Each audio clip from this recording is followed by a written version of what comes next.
Hello students, स्वागत है आपका आज की क्लास में। आज की क्लास भी 11th क्लास के स्टूडेंट्स के लिए है जो फाइनल अकाउंट सीखना चाहते हैं विद एडजस्टमेंट। तुमने लास्ट वीडियो में देखा होगा, हमने कुछ एडजस्टमेंट इसी करी थी, कुछ एडजस्टमेंट को हमने इनके छोड़ दिया था। ठीक है, आज हम क्वेश्चन करेंगे सारी एडजस्टमेंट के साथ। तो चलो, तुम्हें पहले सारी एडजस्टमेंट का ट्रीटमेंट बता दिया जाता है।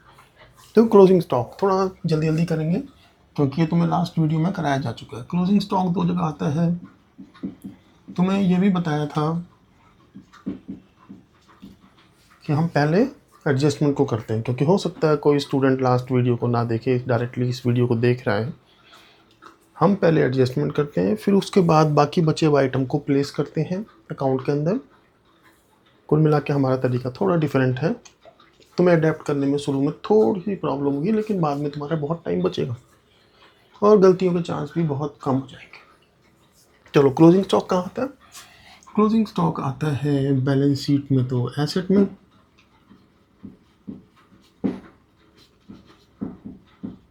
और एक्सपेंस में, ट्रेडिंग या P&L के एक्सपेंस में ऐड हो जाता है। कोई भी एक्सपेंस अगर गलत बता दिया।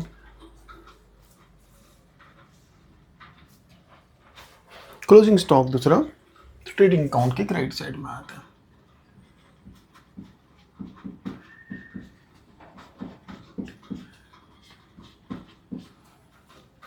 कोई भी एक्सपेंस आउटस्टैंडिंग हो, जैसे वेजेस आउटस्टैंडिंग है, कोई भी एक्सपेंस अगर आउटस्टैंडिंग है, आउटस्टैंडिंग एक्सपेंसेस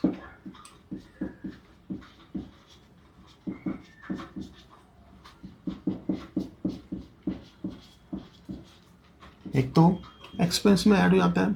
एक्सपेंस कहाँ आते हैं? या तो ट्रेडिंग अकाउंट में आते हैं या P&L अकाउंट में। तो जो भी एक्सपेंस आउटस्टैंडिंग है, वहाँ ये एक्सपेंस आउटस्टैंडिंग उस एक्सपेंस के साथ ऐड हो जाएगा। एक तो एक्सपेंस में ऐड हो जाते हैं। दूसरा आउटस्टैंडिंग है, due but not yet paid. Expense outstanding है, तुमने ड्यू तो हो चुका है, पे नहीं किया अभी तक, तो फ्यूचर में पे करोगे, एक लाइबिलिटी बन गई, बैलेंस शीट में लाइबिलिटी।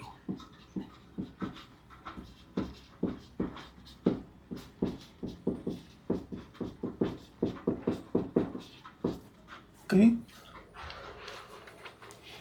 इंटरेस्ट कोई डिफरेंट एडजस्टमेंट नहीं है, आउटस्टैंडिंग एक्सपेंस की एडजस्टमेंट है बैड डेब्ट। अच्छा, एडवांस की भी कर देते हैं पहले। एडवांस कोई एक्सपेंस हो, इसे लिखेंगे रेड सी, advance expense.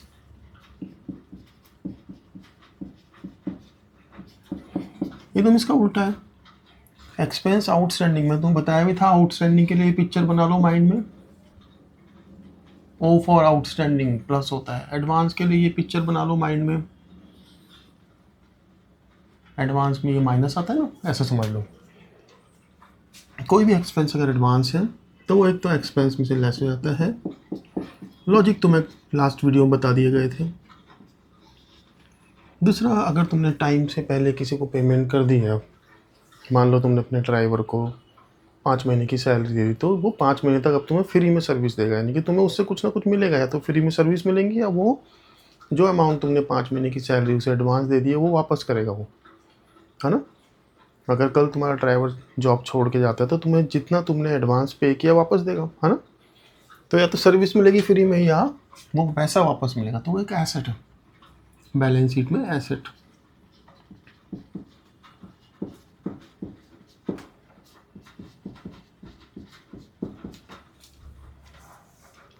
Bad debts, bad debts का क्या ट्रीटमेंट है?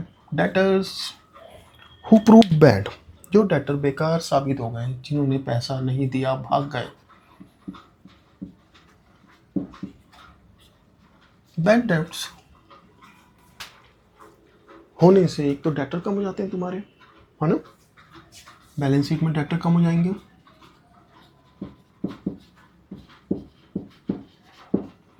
में डेटर्स कम हो जाएंगे। दूसरी तरफ बैड डेब्ट होने से हमें इनडायरेक्टली एक लॉस होता है, लेकिन वो लॉस डायरेक्ट लॉस नहीं है, ट्रेडिंग में नहीं आएगा। मैंने बताया था ना तुम कि ट्रेडिंग और प्रॉफिट एंड लॉस में किसी अमाउंट को ट्रांसफ़र करने से पहले, एक्सपेंस को ट्रांसफ़र करने से पहले एक लॉजिक लगाया करो। प्रोडक्ट के बनने तक के एक्सपेंस ऊपर, बनने के बाद के एक्सपेंस नीचे। सामान बन गया, उसके बाद तुमने सेल किया, बनने के बाद सेल किया, सेल क्रेडिट सेल किया, फिर वो आदमी भाग गया, मर गया, पैसे तुम्हारे डूब गए, है ना। तो ये तो बात की बात है, प्रोडक्ट के बनने के बाद की। तो P&L में आता है, P&L के डेबिट साइड में।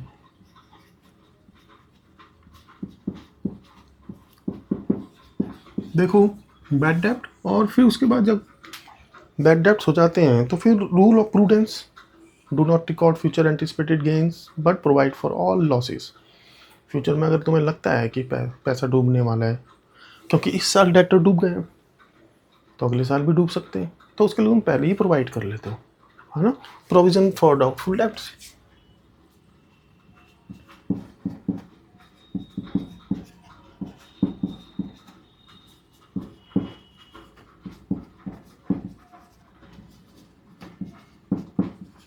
सेम ट्रीटमेंट, बैलेंस शीट में डेटर में से कम, फिर P&L में डेबिट साइड में। Bad debts, provision for doubtful debts और डिस्काउंट ऑन डेटर, तीनों का ट्रीटमेंट सेम होता है, लेकिन सबसे पहले बैड डेब्ट्स को किया जाता है,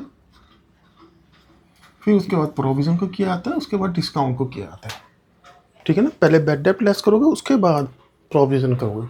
कैसे करोगे वो तुम बताया जाएगा। डेटर को कम कर दोगे, P&L में डेबिट में दिखा दोगे। डेप्रिसिएशन ऑन फिक्स एसेट तुम्हें पता ही है, एक तो फिक्स एसेट की वैल्यू कम हो जाएगी डेप्रिसिएशन लगाने से, और दूसरा वो तुम्हारे लिए इनडायरेक्ट लॉस है, यहाँ आएगा इनडायरेक्ट एक्सपेंस है। तो ट्रेडिंग के लिए हम ये कर देते हैं,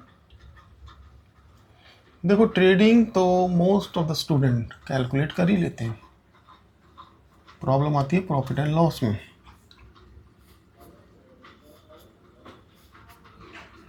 है ना। तो एक्यूरेसी होनी चाहिए, कैलकुलेशन में गलती नहीं होनी चाहिए, एक अमाउंट को दो बार देख लो जब तुम खासकर एडजस्टमेंट कर रहे हो, है ना। इनकी हेल्प से अब हम इन एडजस्टमेंट को करेंगे, ठीक। क्लोजिंग स्टॉक 640 देख लो कहाँ कहाँ आता है, पता चल रहा है। Closing stock trading credit by closing stock,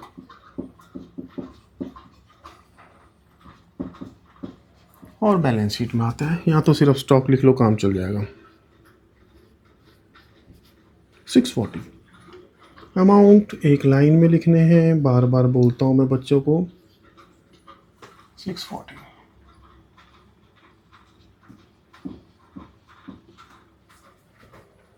her adjustment का इफेक्ट दो जगह होता है, तो दो जगह हमने कर लिया, ठीक। वेजेस आउटस्टैंडिंग है 24,000। देखो अगर तुम किसी भी एडजस्टमेंट का ट्रीटमेंट कर रहे हो तो एक जगह पर दो आइटम इन्वॉल्व होते हैं उसमें। जैसे तुम वेजेस आउटस्टैंडिंग लिख रहे हो, है ना। आउटस्टैंडिंग एक्सपेंस कहाँ होता है, एक्सपेंस में ऐड होता है, वेजेस यहाँ आता है, वेजेस में ऐड होगा, है ना।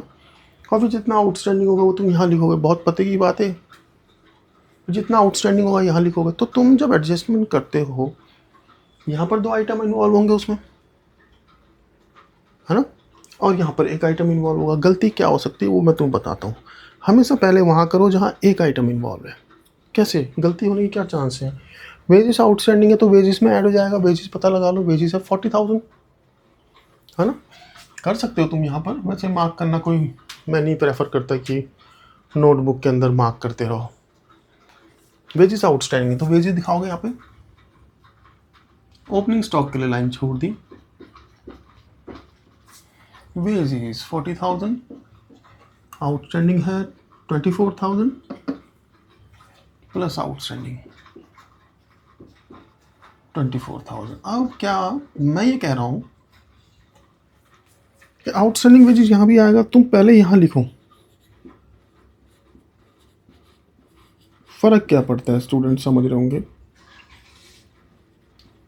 बहुत तगड़ा फ़र्क पड़ता है। जब तुम यहाँ लिखोगे आउटस्टैंडिंग वेजेस, फिर इसका टोटल करोगे 64,000, तो फिर जब आउटस्टैंडिंग यहाँ लिख रहे होते हो तो यहाँ भी 64,000 लिख देते हो। तो जब दो आइटम जहाँ इन्वॉल्व हो उसे बाद में करो, जिस पार्ट में सिर्फ एक ही आइटम इन्वॉल्व हो। लाइबिलिटी साइड में सिर्फ एक ही आइटम इन्वॉल्व है ना, 24, तो ये 24 जब तुम यहाँ लिखोगे गलती नहीं कर सकते, लेकिन अगर तुमने पहले ये लिख दिया तो हो सकता है तुम 64 यहाँ लिख दो। समझने वाली बात है। ये हो गया, ये हो गया। Interest on bank loan was 18%। बच्चे क्या गलती करेंगे, 18% देखेंगे। अगर 18% बैंक लोन है 250 का, बैंक लोन तो वैसे यहाँ आता है लाइबिलिटी में, ज़ीरो के साथ लिखो तरीके से 250 का बैंक लोन है।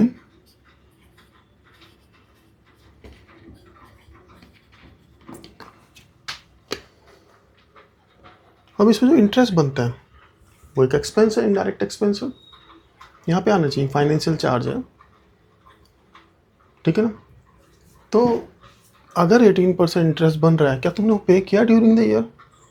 पे किया होता तो डेबिट में मिलता।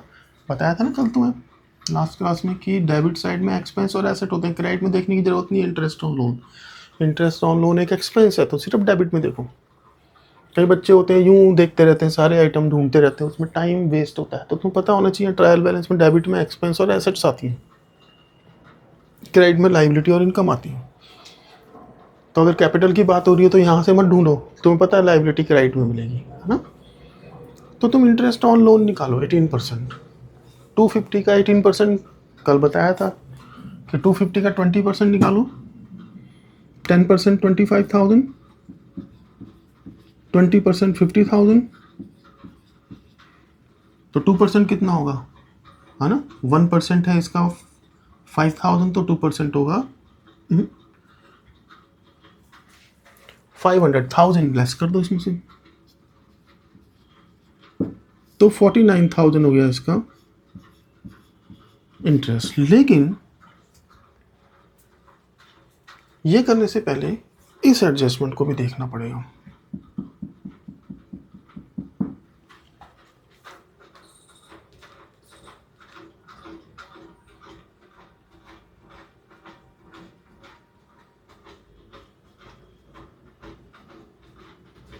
ये 5,000 45, क्या किया तुमने, इसका तुम्हें 18% निकालना है तो तुमने क्या किया, 10% निकाला। 10% एक जीरो हटा दो, 25,000 10% है, 20% निकालो, 18 मत निकालो 20 निकालो, 20% हो जाएगा 50,000। फिर उसमें से 20 निकाल लिया, 2% अब लेस करना है, तो 1% कितना है, 2 जीरो हटाओ, 2,500, 2,500 रुपये 1% है तो 2% कितना होगा 5,000, तो उसे लेस कर दो। पहले तुमने 20 निकाला फिर 2% लेस कर दिया तो आ गया 18%, 45,000। 45,000 इस पर इंटरेस्ट बनता है। क्या तुमने पे किया, नहीं किया। अगर पे किया हो तो डेबिट साइड में नज़र आ रहा था ना, तो सारा आउटस्टैंडिंग है, तो तुम यहाँ दिखाओगे आउटस्टैंडिंग इंटरेस्ट ऑन लोन। अभी हम थोड़ा गलत कर रहे हैं कि जैसा तुम करोगे वैसा करके बता रहा हूँ। और आउटस्टैंडिंग इंटरेस्ट ऑन लोन यहाँ,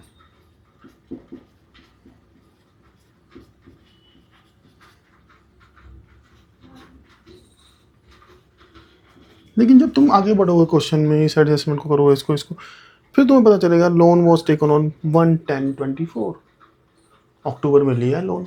तो अक्टूबर, नवंबर, दिसंबर, जन, फेब, मार्च, 6 महीने का इंटरेस्ट देना चाहिए। तुम तो साल का दे रहे हो, गलत कर रहे हो। तो उसका इंटरेस्ट सिर्फ 6 महीने का ही बना है, तो तुम सिर्फ 6 महीने के इंटरेस्ट को रिकॉर्ड करो। पूरे साल का इंटरेस्ट है 45,000, तो 6 महीने का कितना होगा, डिवाइडेड बाय 2, 22,500। 22,500 उसका इंटरेस्ट बना, जो कि तुमने अभी पे नहीं किया है, तो आउटस्टैंडिंग है 22,500। Interest on loan 22,500। एक लाइन हम छोड़ देते हैं यहाँ पर। अगर ग्रॉस प्रॉफिट होगा तो वो यहाँ आएगा, एक लाइन छोड़ के रखो। नेट प्रॉफिट, ग्रॉस लॉस होगा तो वो यहाँ आएगा, है ना। तो इसलिए हम एक लाइन थोड़ा सा छोड़ के चलेंगे। इंटरेस्ट ऑन लोन तुमने ये दोनों कर लिया एडजस्टमेंट। बैड डेप्ट was 6,000 and make 5% provision. Bad डेप्ट का ट्रीटमेंट देखो, रोको वीडियो को, इसे देखो पहले, फिर सोचो क्या करोगे। फिर देखो मैंने क्या किया। बैड डेप्ट हो गए 6,000 रुपये और 5% प्रोविज़न भी करना है। 5% पे हमें डाउट है कि शायद फ्यूचर में भी बैड डेप्ट्स हो जाएं। तो इसे कैसे करेंगे? मैंने बोला था ना, पहले बैड डेप्ट को करते हैं, फिर प्रोविज़न फॉर डाउटफुल डेप्ट्स को करते हैं। अब तुम्हें मैंने बताया कि कहाँ पर पहले ट्रीटमेंट करना है, जहाँ पर डेटर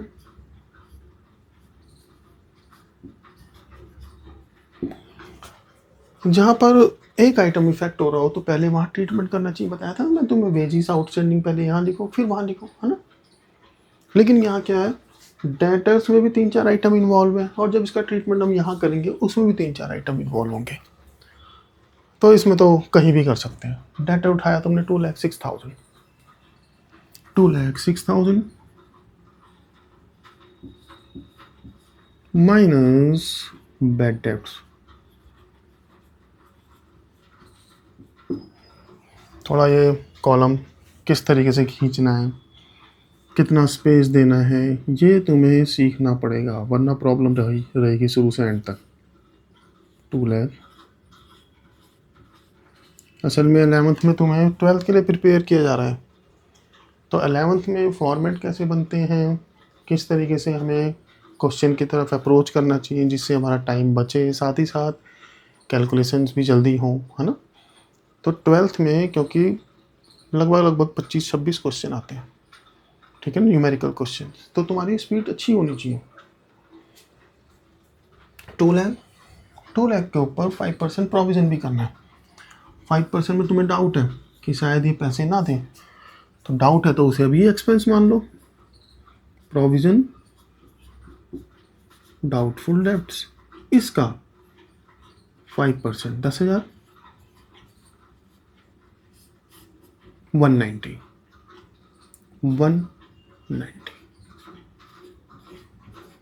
देखो इसका पहले ट्रीटमेंट कर लेते, फिर हम कुछ बात डिस्कस करेंगे, एक डिफरेंट पॉइंट डिस्कस करेंगे। अकाउंटिंग जब तुमने शुरू करी थी, फर्स्ट चैप्टर में था ना इंट्रोडक्शन, उसमें बोला जाता है limitation of accounting, counts are never exact. Account एकदम एग्जैक्ट कभी होते ही नहीं। क्यों नहीं होते, अब मैं तुम्हें समझाऊंगा, लेकिन पहले यहाँ कर लो ट्रीटमेंट। यहाँ ट्रीटमेंट करना है तो एक चीज़ याद रखना, हमेशा एक फॉर्मेट सा बनाओ छोटा सा। क्या? Old bad debts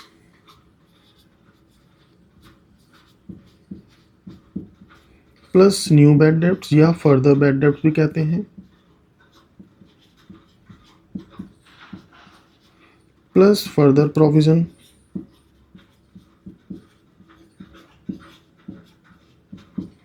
minus old provision.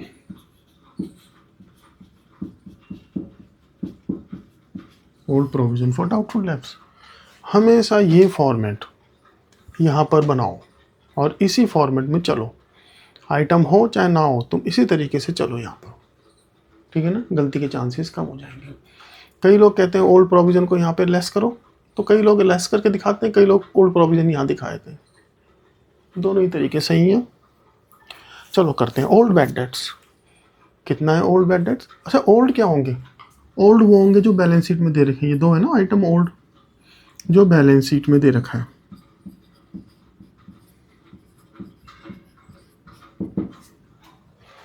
जो बैलेंस शीट कह रहा हूँ, ट्रायल बैलेंस में दे रखा है। जो ट्रायल बैलेंस के अंदर दे रखे हैं बैड डेट्स, और जो ट्रायल बैलेंस के अंदर देखा ओल्ड प्रोविजन अगर हो तो वो यहाँ से उठाएंगे। और न्यू कौन से हैं? जो एडजस्टमेंट में दे रखे हैं ये। तो ओल्ड बैड डेट्स है क्या हमारे पास? देखो बैड डेट्स दे रखे कहीं नहीं, तो ओल्ड बैड डेट्स तो है नहीं। Plus further bad debts, further bad debts वो जो एडजस्टमेंट में दे रखे थे ये, प्लस फर्दर, यहाँ लिखती हूँ फर्दर बैड डेट्स या bad debts 6,000 plus further provision. Old bad debt देख लिया हमने, नहीं था। और फर्दर बैड डेट देख लिया, 6,000 था, लिख दिया। फर्दर प्रोविजन जो अब ये था 5% यानी कि 10,000 प्लस फर्दर प्रोविजन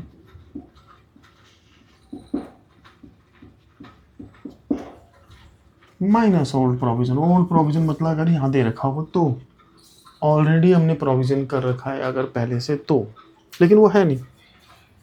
तो फर्दर बैड डेट 10,000 था, ओल्ड प्रोविज़न था ही नहीं, तो 16,000।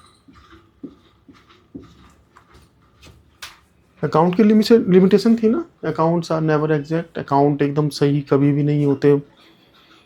तो बच्चे सोचते हैं ऐसा कैसे हो सकता है, वो इन्हीं चीज़ों की वजह से होता है।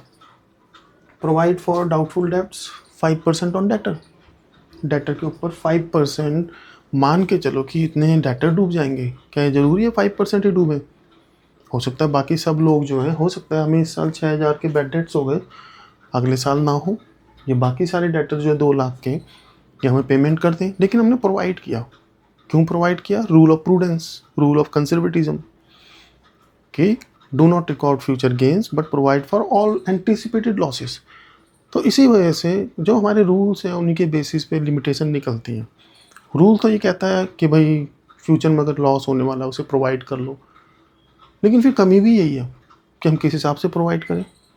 फ्यूचर में जितना होने वाला है उसे फोरकास्ट तुम करोगे, एग्जैक्ट फोरकास्ट कर ही नहीं पाओगे, तो अकाउंट्स आर नेवर एग्जैक्ट। समझे? यही रीज़न है उसका। चलो आगे बढ़ते हैं, ये कर लिया। Rent is paid for 10 month, क्या मतलब? रेंट तुमने 10 महीने का दिया तो 2 महीने का नहीं दिया, इसका मतलब 10 महीने का तुम रेंट दे रहे हो तो इसका मतलब 2 महीने का नहीं दे रहे हो। इनडायरेक्टली से तुम्हें एक एडजस्टमेंट बता दी। रेंट तुम 10 महीने का दे रहे हो जो कि 2 लाख है। 10 महीने का अगर 2 लाख है, डिवाइड कर लो 10 से, तो 1 महीने का निकल आएगा ना 20,000। तुमने 10 महीने का रेंट दिया है, उसने तुम्हें इन्फॉर्मेशन दी, तुमने 10 महीने का रेंट दिया है, कितना दिया? 2 लाख। तो 1 महीने का रेंट कितना हो गया? 20,000। 10 महीने का दिया तुमने, कितने महीने का नहीं दिया? 2 महीने का नहीं दिया। 1 महीने का 20,000 है तो 2 महीना कितना होगा? 40,000 तुमने नहीं दिया। 40,000 तुम्हारा आउटस्टैंडिंग रेंट है। वैसे आउटस्टैंडिंग वेजेस तो अमाउंट दे दिया था ना, यहाँ ये हमें निकालना पड़ा। रेंट कितना है? 2 लाख। रेंट लिखोगे यहाँ, टू रेंट 2 लाख। साथ ही साथ अगर नोटबुक लेके करोगे इन क्वेश्चंस को तो तुम्हें बहुत बेनिफिट होगा, ठीक है ना? अलग से रिवीजन करने की ज़रूरत नहीं पड़ेगी, धीरे धीरे करो, फिर उसके बाद एक बार और करो, ये क्वेश्चन दिमाग में छप जाएगा। 11th के लिए बहुत अच्छा क्वेश्चन है। 2 लाख रेंट तुमने पे किया, प्लस आउटस्टैंडिंग है 40,000 हमने निकाला था अभी,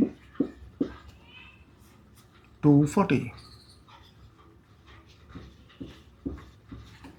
ओके, एक लाइन में चलना चाहिए। जितना आउटस्टैंडिंग है 40,000, ये रहो आउटस्टैंडिंग रेंट। ओके जी, अब ये इंश्योरेंस की एडजस्टमेंट आ गई, इसे समझने में बच्चों को कई बार खासी प्रॉब्लम आती है। इंश्योरेंस पेड, इंश्योरेंस जो 1 साल का दिया जाता है, गाड़ी का इंश्योरेंस कराओ, किसी मशीन का इंश्योरेंस कराओ, 1 साल का लेती है कंपनी हमसे। तो अगर तुम, इसे हटाता हूँ यहाँ से, कई सारी चीज़ें अकाउंट्स में पिक्चर बना के भी समझ आती है। अगर तुम इंश्योरेंस पे कर रहे हो, ये तुम्हारा टाइम है, मान लो ये साल है, फिर ये अगला साल शुरू हुआ, ये अगला साल शुरू हुआ। अगर तुम इंश्योरेंस यहाँ पे करोगे तो पूरे 1 साल चलेगा यहाँ तक, तो कोई प्रॉब्लम ही नहीं। इस डेट पे तुम अकाउंट बना रहे हो तो तुमने वो एक्सपेंस पूरे साल का पे किया और हम अकाउंट भी साल के बना रहे हैं। लेकिन अगर तुम इंश्योरेंस यहाँ पे करोगे तो अगले साल में यहाँ तक जम कर जाएगा ना, तो इस डेट पे तुम्हें क्या नजर आएगा? यह एक्सपेंस तुमने इतना एडवांस पे कर दिया, फिर अगले साल तुम इंश्योरेंस यहाँ पे करोगे, वो कहाँ तक जाएगा? पूरे 1 साल तक, यहाँ वाले साल में कूद जाएगा। तो जब तुम यहाँ अकाउंट बनाओगे अपने, तो तुम्हें नजर आएगा इतना तुमने पहले ही पे कर रखा है ना। पे तुम्हें करना चाहिए था ये वाली डेट तक का, लेकिन तुमने यहाँ तक का पे कर दिया, तो ये पार्ट तुम्हारा एडवांस है। और अगर तुम कोई भी पेमेंट एडवांस करते हो, एडवांस एक एसेट है। तो इंश्योरेंस तुमने साल का पे किया है, कितना है इंश्योरेंस? 36,000, 36,000। 36,000 तुमने इंश्योरेंस पे किया है, जिसमें से कितने महीने का एडवांस है तुमने पे कर दिया मई तक, तुम्हें 31 मार्च तक पे करना चाहिए था, तो तुमने अप्रैल और मई का 2 महीने का एडवांस पे कर दिया। तो 2 महीने कैसे निकालोगे, साल का तो 36,000 है, तो 1 महीने कितना होगा, डिवाइडेड बाय 12, 3,000। 2 महीने का तुमने एडवांस पे कर दिया, 6,000। इंश्योरेंस उठाओ यहाँ से, इंश्योरेंस इनडायरेक्ट एक्सपेंस है। देखो देखने वाली चीज़ है, इसी को ऑब्जर्वेशन कहते हैं। जब तुम कोई चीज़ कर रहे हो तो वहीं से ही तुम सीखो, ठीक है। कोई तुम्हें सिखा रहा है, लेकिन साथ ही साथ, क्योंकि सारी चीज़ें तो मैं तुम्हें बता नहीं सकता, छोटी छोटी चीज़ें। यहाँ देखो टाइट हो रहा है मामला, थोड़ा सा जगह कम पड़ रही है, तो जब भी तुम ये बनाओ सारी कैलकुलेशन देखोगे डेबिट में ही आती, तो इस साइड को थोड़ा सा कम कर दो, इस साइड को थोड़ा बड़ा बना दो, तो तुम नंबर्स जो है खुल के लिख सकोगे, समझे। इंश्योरेंस था तुम्हारा 36,000, उसमें से एडवांस कितना था, 6,000,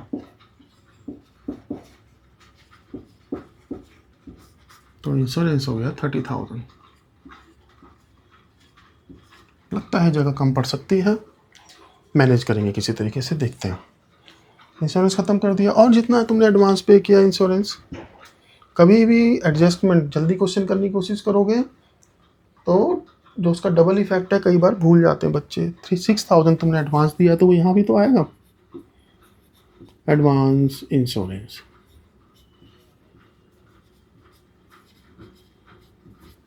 $6,000, 30,000 मत लिख देना, 6,000। इसको थोड़ा सा भी यूँ कर देते हैं,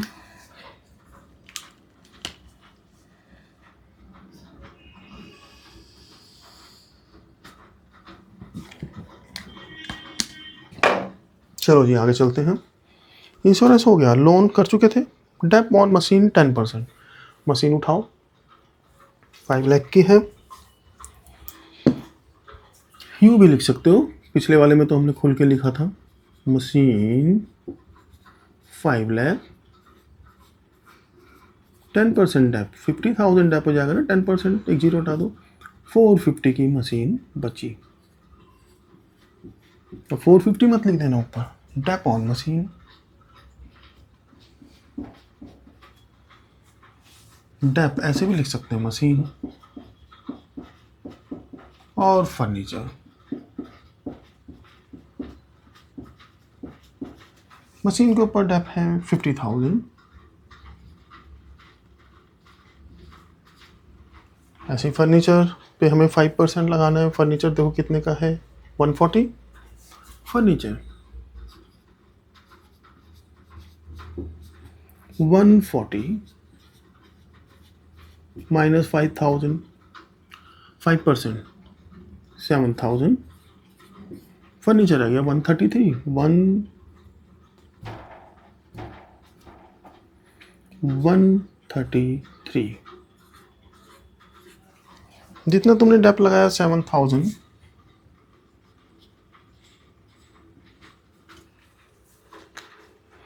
उम्मीद करते हैं तुम्हें समझ आया होगा। एडजस्टमेंट हमारी सारी हो गई, और इन एडजस्टमेंट को करते समय जो आइटम हम अंदर से लिख चुके हैं, अब उन्हें दोबारा मत लिखना। ड्राइंग्स 180 कैपिटल में से लेस होती है, कैपिटल मत लिखो अभी, ऐसे लिख दो बस,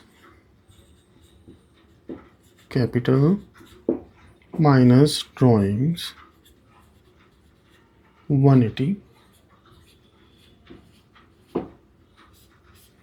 कैपिटल जब दिखेगी तो हम लिख देंगे। परचेज कहाँ आता है तुम्हें पता है, यहाँ आता है, टू परचेज।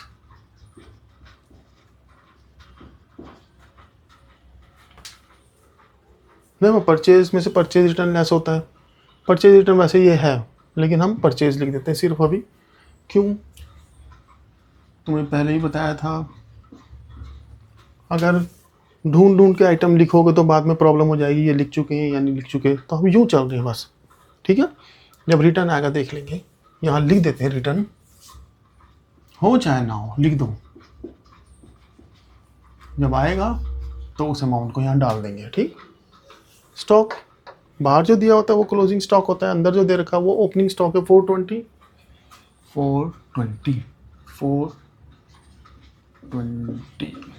Opening stock. देखो ओपनिंग स्टॉक यहाँ क्यों लिखा जाता है, क्लोजिंग स्टॉक यहाँ क्यों लिखा जाता है ना, समझना हो लास्ट वीडियो में जाना, वहाँ समझाया गया अच्छे से, क्योंकि हर वीडियो में सारी चीज़ें समझाऊंगा तो वीडियो लंबी हो जाती है। कैरेज इनवर्ड आता है यहाँ,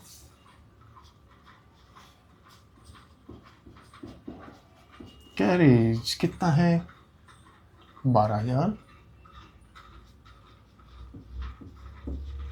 जीरो पे मैं बहुत ध्यान देता हूँ भाई, शुरू से ही तुम भी दिया करो, ये लाइन में आना चाहिए। वेजेस कर चुके हैं, हो चुका था ना एडजस्टमेंट में। पावर 60 जो ऑफिस में यूज़ होती है, छोटी इलेक्ट्रिसिटी वो यहाँ आता है इलेक्ट्रिसिटी, और अगर पावर हो तो वो फैक्ट्री की है, मशीनों को चलाने के लिए, टू पावर। लो जगह थोड़ी कम थी, हमने इस तरीके से जगह को यूटिलाइज किया। 60,000 मशीनरी कर चुके हैं, फर्नीचर कर चुके हैं, रेंट की भी एडजस्टमेंट हो गई थी है ना। सैलरी 170, सैलरी क्या ऑफिस एक्सपेंस है, यहाँ लिख दो। अगर तुम पहले अमाउंट लिखोगे बहुत फ़ायदे में रहोगे। कई बार बता चुका हूँ, अमाउंट लिखते हुए तुम ये नहीं भूलोगे कि ये सैलरी थी, लेकिन सैलरी लिखते लिखते अमाउंट भूल जाओगे, फिर दोबारा देखोगे तो हर आइटम को अगर दो बार देखोगे तो फिर क्या होगा, टाइम वेस्ट। इंश्योरेंस कर चुके थे हम, डेटर कर चुके थे एडजस्टमेंट करते समय। कैश क्या है 15,000 एक एसेट है। लो तुमने गौर किया, सारे आइटम या तो डेबिट में आए, एडजस्टमेंट जब तक हम कर रहे हैं है ना, जब तक हम डेबिट वाले आइटम कर रहे हैं तो यहाँ आएगा या यहाँ आएगा, क्रेडिट वाले आइटम यहाँ या यहाँ आते हैं। ठीक है, अब देखना ये क्रेडिट वाले आइटम लिखेंगे हम सारे यहाँ और यहाँ आएंगे। कैपिटल 8 लाख, यहाँ पहुँच चुके हैं हम, कैपिटल 8 लाख। लो जी 620, इसमें अभी नेट प्रॉफिट हमें ऐड करना है, देखते हैं। सेल 15,50,000, 15,50,000 रिटर्न नहीं है, क्यों, हमें पहले ही पता है रिटर्न नहीं है। कैसे, डेबिट के आइटम तो हम कर चुके हैं ना, रिटर्न होता तो यहाँ आ चुका होता, तो सेल का रिटर्न नहीं है। रिटर्न आउट, रिटर्न किया हमने आउट, यानी कि पहले सामान अंदर आया था, यानी कि परचेज रिटर्न। रिटर्न इन, बाहर से अंदर आ रहा है, यानी कि पहले बाहर गया था, सेल्स रिटर्न। ठीक है, रिटर्न आउट कितना था 16,000, यहाँ दिखाएंगे परचेज में से लेस 16,000। थोड़ा तुम्हें देखने में आज फॉन्ट छोटा है हमारा, 810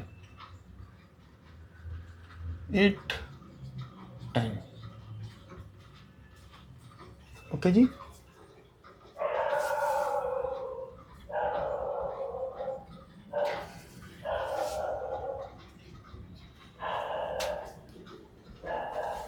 बैंक लोन लिख चुके हैं, जब बैंक लोन का ट्रीटमेंट किया था हमने लिख दिया था एडजस्टमेंट करते समय। क्रेडिटर्स 1,89,000, 189।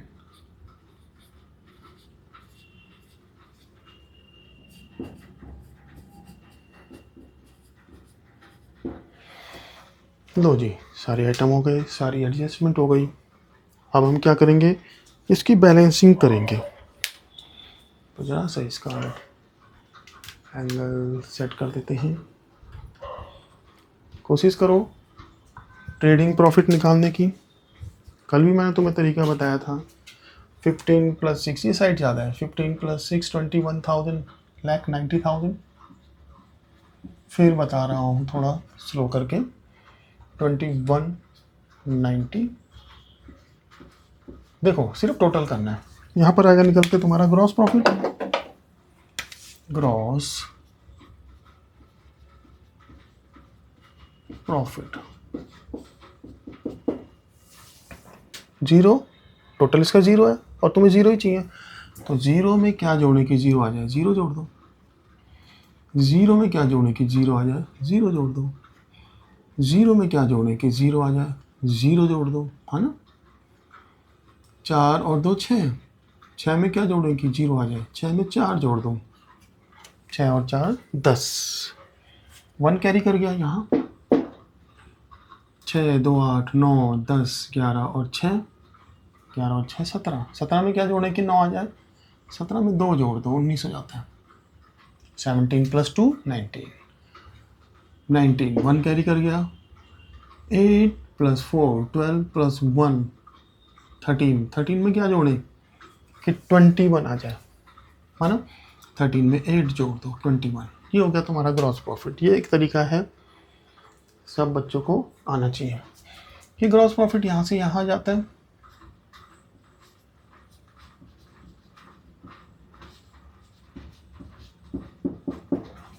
एट 24, फिर क्या है इसका टोटल, 8 24, 8 24। उसी तरीके से करेंगे, देखो 0 0 0 0 0 0 0, तुम्हें 0 ही चाहिए तो 0 लिख दो। 0 0 0 0 0 0 0, तुम्हें 0 चाहिए, 0 लिख दो। 5 और तुम्हें चाहिए क्या, 10, 0 चाहिए ना। 5 में क्या जोड़ देगी, 0 आ जाए, 5 में 5 जोड़ दो, 10 हो गया। 1 कैरी कर गया। 1 + 2 3, 3 + 6 9, 9 + 7, 9 + 7 16, 16 में क्या जोड़े कि 4 आ जाए, 8 जोड़ दो। 16 + 8 24, 2 कैरी कर गया। 2 + 2 4, 5 4 9, 9 और 3 12 और 5 17, 17 में 7 जोड़े 24, 24 में कितना जोड़े कि 2 आ जाए, 24 और 8, 24 और 8 32, 3 कैरी कर गया। 3 + 2 5 और एक 6, हमें चाहिए 8, 6 में 2 जोड़ दो, 8 आ गया। ये हो गया net profit. 288,500 net profit add कर दिया जाएगा कैपिटल में। नेट प्रॉफिट को कैपिटल में ऐड कर दो।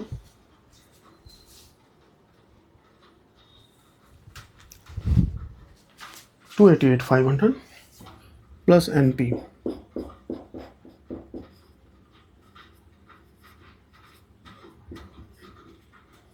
कितना हो गया, 500 809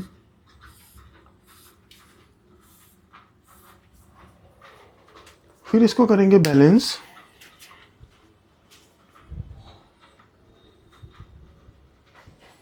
लो जी, इसका टोटल किया बैलेंस शीट का 1434। अगर तुम्हारी दोनों साइड इक्वल है, देखो छोटी छोटी जो बातों पे थोड़ा ज़्यादा वो मत करना। For the year ending on, as on, ये यहाँ लिखा जाता है, तुम्हें प्रैक्टिस करनी है, उसकी प्रैक्टिस करते समय ज़रूर लिखना है, ठीक है। यहाँ पे हमारे पास जगह थोड़ी कम थी, इसलिए हमने ऐसे बनाया। तो आज तुमने इस क्वेश्चन को कंप्लीट कर लिया एक क्लास में। अब सोचने वाली बात क्या है, इसी क्वेश्चन में हम थोड़ी सी एडजस्टमेंट और ऐड करेंगे। इसी क्वेश्चन में एक ही क्वेश्चन होगा, उसमें हम एडजस्टमेंट चेंज करते जाएंगे, कुछ आइटम अंदर हिला देंगे, ठीक है। फिर वो क्वेश्चन तुम्हें आ जाएगा, कॉन्फिडेंस के साथ करोगे, ठीक है ना। तो क्या होगा, गलती होने के चांस खुद ही कम हो जाते हैं। तो आज के लिए इतना ही। नेक्स्ट टाइम हम कुछ नई एडजस्टमेंट के साथ आएंगे, तब तक आप इसकी प्रैक्टिस करें।